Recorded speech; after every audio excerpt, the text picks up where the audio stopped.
आज मैं आपसे एक क्वेश्चन पूछना चाहती हूँ। आपको क्या लगता है ड्राइंग की शुरुआत कैसे होती है?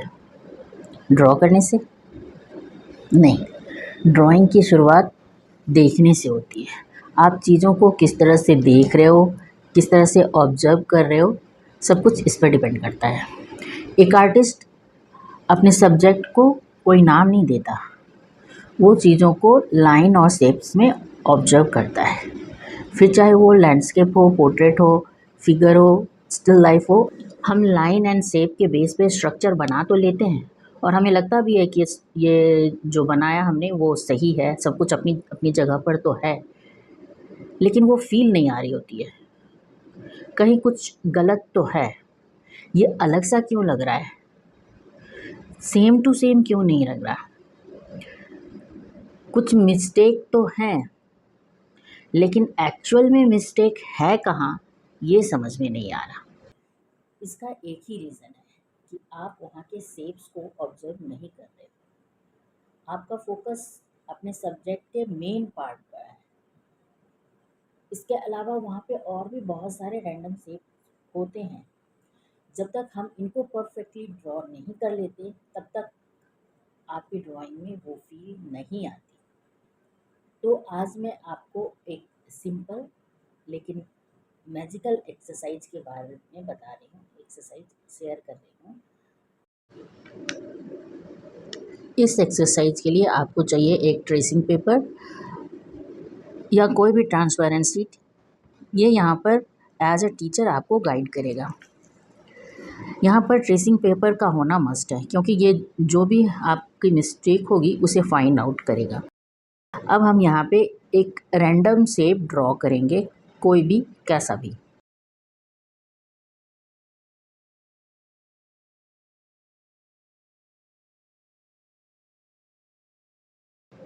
देन उसी शेप को अपने पेपर पर सेम टू सेम ड्रॉ करने की कोशिश करेंगे, जस्ट साइड बाय साइड, ताकि आप आसानी से कंपेयर कर पाओ।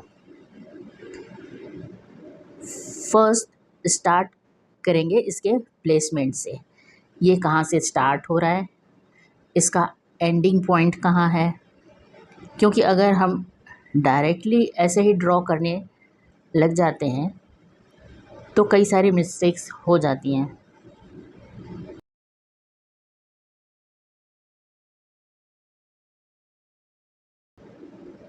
इसको रैंडमली यूं ही ड्रॉ नहीं करना है, क्योंकि इसी स्टेज पर निर्भर करता है कि आपका वर्क सही होगा या गलत होगा। आपको कई बार लगेगा कि मिस्टेक हो रहे हैं, पर ये नॉर्मल है। इन्हीं को सीखने के लिए तो हम ये एक्सरसाइज कर रहे हैं। आराम से टाइम लेकर आपको ये प्रैक्टिस करनी है। इसे करने में 15-20 मिनट या आधे घंटे का टाइम भी स्टार्टिंग में लग सकता है। तो आपको ये सोचकर ही स्टार्ट करना है कि इसमें टाइम तो लगेगा ही, क्योंकि यहाँ पर अच्छे से परफेक्शन पर काम कर रहे हैं हम। ऐसा नहीं है कि थोड़ा बहुत मिस्टेक हो तो चल जाएगा, कोई दिक्कत नहीं है, ऐसा बिल्कुल भी नहीं है। परफेक्शन से काम नहीं करोगे तो जब रियल टाइम में काम करेंगे तो और भी मिस्टेक्स होंगी। इस एक्सरसाइज का मतलब ही यही है कि इसे आप परफेक्शन के साथ ड्रॉ करो, ना कि तुरंत तुरंत मिस्टेक्स निकालो, चेक करो और आगे बढ़ो। ऐसा बिल्कुल नहीं करना है। ये पूरा एक शेप है, पर इसमें भी अलग अलग शेप कर्व्स हैं।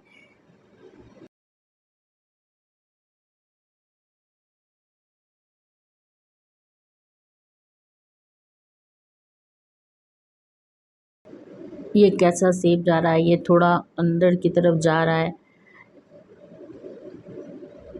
इसके इसमें बीच में थोड़ा 2 लाइन के बीच में कितना डिस्टेंस है, ये सब थॉट प्रोसेस हैं जो आपके माइंड में चलती रहती हैं और वो इम्पॉर्टेंट हैं। एक एक चीज़ को आपको यहाँ पर ऑब्ज़र्व करना है हमारा टारगेट ये नहीं है कि हम 5 या 10 शेप्स बना लें और हो गया, ऐसा नहीं। 1 या 2 शेप ही ड्रॉ करो, पर पूरी फ़ोकस के साथ, पूरे फ़ोकस के साथ करो।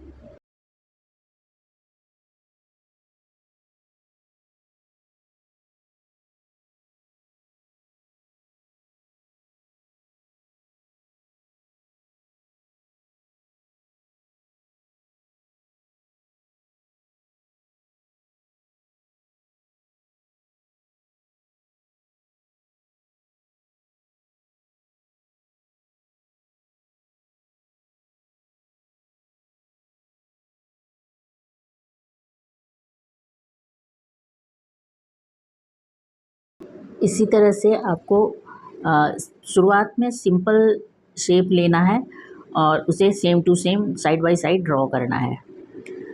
बाद में थोड़ा डिफ़िकल्टी लेवल बढ़ा सकते हो और इसको बार-बार आपको चेक करना है, देखना है, मतलब खुद से कि ये जो मैंने बनाया है वो सही है या नहीं है, उसको बार-बार रेक्टिफ़ाई भी करना है।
शेप में परफेक्शन लाने के लिए कि एकदम एक्यूरेट बने, ठीक बने, टाइम तो लगता ही है।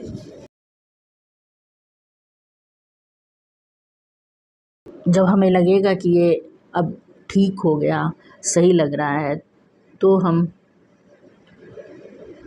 चेक करेंगे। उससे पहले खुद से बार-बार उसको देखेंगे।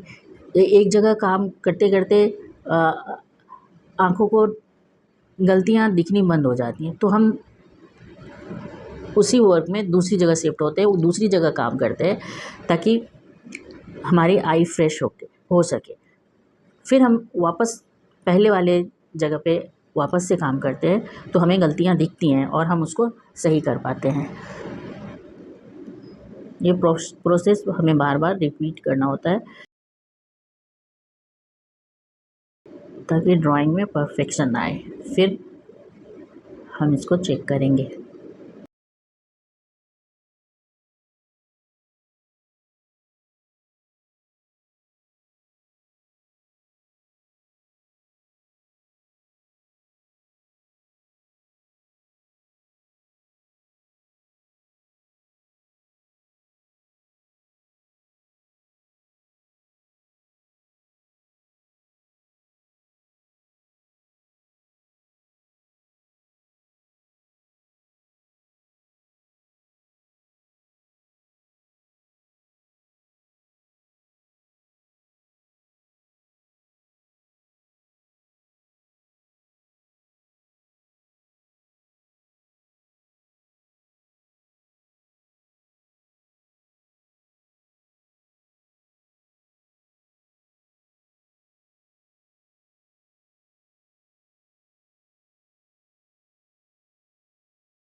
अब मुझे लग रहा है कि थोड़ा ठीक है।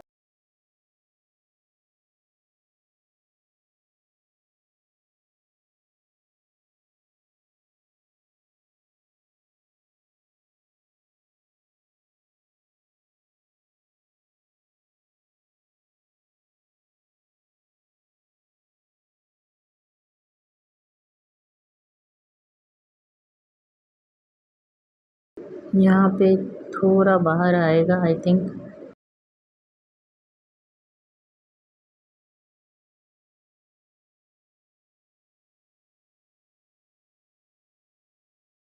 बिल्कुल परफेक्शन लाना बहुत इम्पॉर्टेंट है।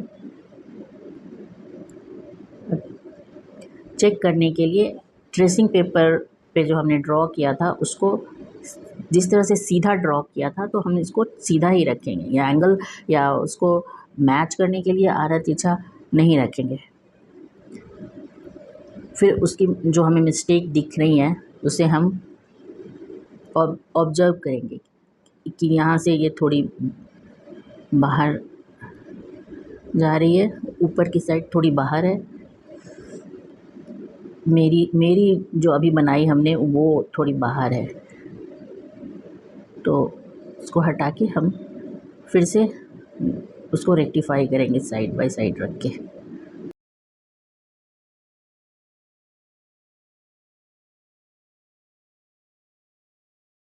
फिर चेक करेंगे, फिर रेक्टिफाई करेंगे। ये प्रोसेस जब तक बिल्कुल परफेक्ट ना हो जाए रिपीट करना होगा हमें, बार बार चेक करके। हमारा नीचे का पोर्शन तो सही है, ऊपर हल्का सा और साइड में भी थोड़ा सा।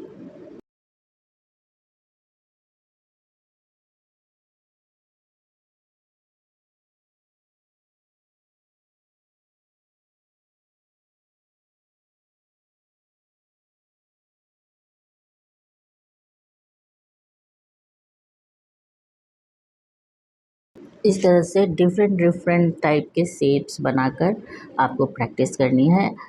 कुछ सोच के नहीं बनाना कि ये ऐसा शेप बनाना है, बस हाथ आपका एक बार में चले और जो शेप बन जाए। सिंपल पहले बनाओ, बाद में डिफ़िकल्टी लेवल बढ़ा सकते हैं। सीधी लाइन वाली शेप थोड़ी सी इजी होती है क्योंकि लाइन को ऑब्जर्व करना ज़्यादा आसान होता है। कर्व वाले में थोड़ी सी डिफ़िकल्टी लेवल बढ़ जाती है, तो उसी हिसाब से आप अपनी डिफ़िकल्टी लेवल बढ़ा सकते हो। जितना प्रैक्टिस करोगे उतना ही परफेक्शन आ जाएगा।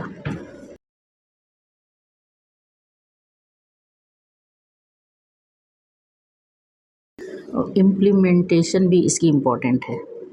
जब भी कोई हम एक्सरसाइज करते हैं या स्टडी करते हैं, उसका बेनिफिट हमें तब तक नहीं मिलता जब तक कि उसे इम्प्लीमेंट नहीं करते।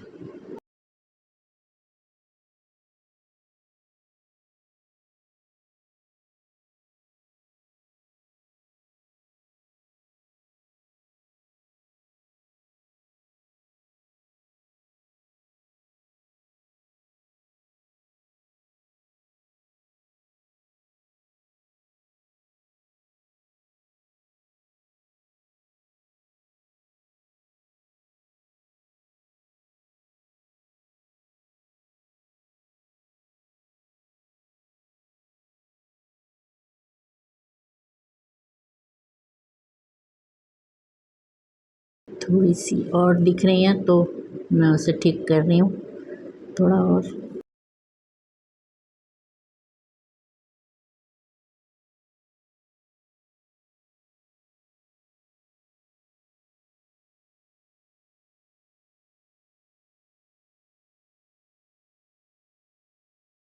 कोई जल्दी नहीं करनी है, आराम से करना है, टाइम देकर करना है। आप एक ही बनाओ, दो बनाओ, एक बनाओ, पर परफेक्शन के साथ बनाओ, टाइम ले के बनाओ। हड़बड़ी नहीं करनी है कि जल्दी जल्दी ड्रॉ कर लिया, ऐसा नहीं। अब लग रहा है ठीक है।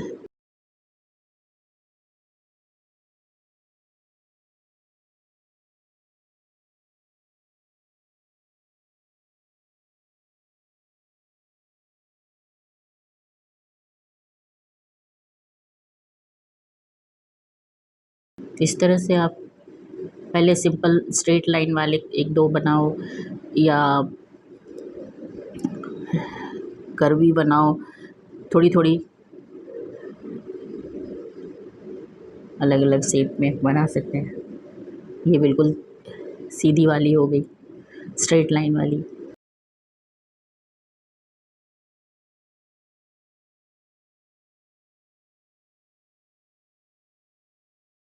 इसी तरह से आपको प्रैक्टिस करनी है।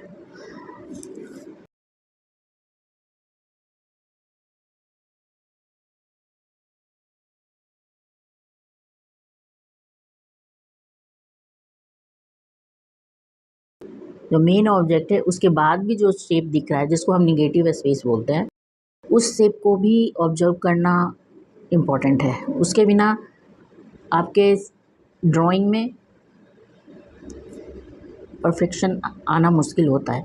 इसलिए इसे ऑब्जर्व करना, उस शेप को ड्रॉ करना, इस रैंडम शेप एक्सरसाइज का यही मतलब है कि हम,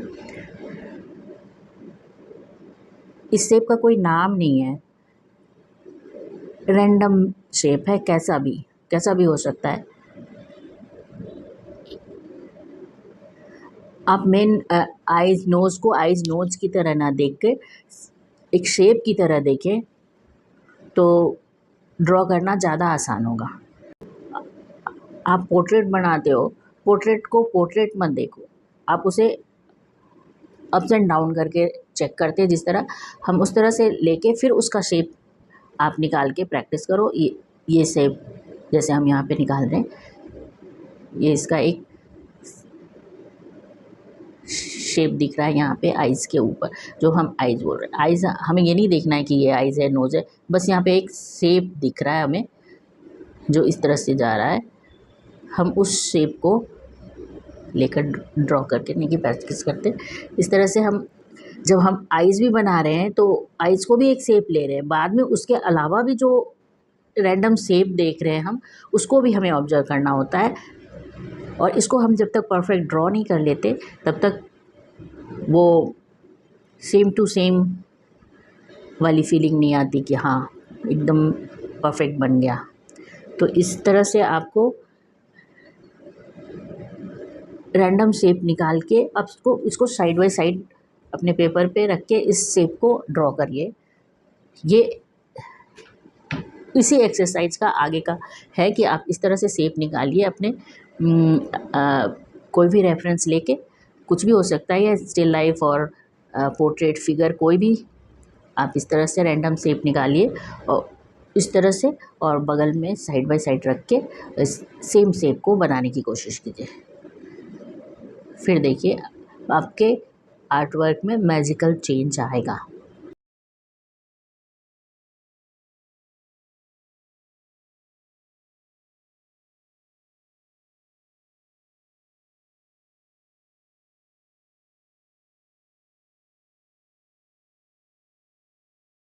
अगर ये वीडियो आपको हेल्पफुल लग रहा है और अगर आप प्रैक्टिस करेंगे इसकी, तो निश्चित रूप से ये आपको हेल्प करेगा। तो मेरे चैनल को सब्सक्राइब ज़रूर करें एंड लाइक का बटन भी दबाएं। मिलती हूँ नेक्स्ट वीडियो में।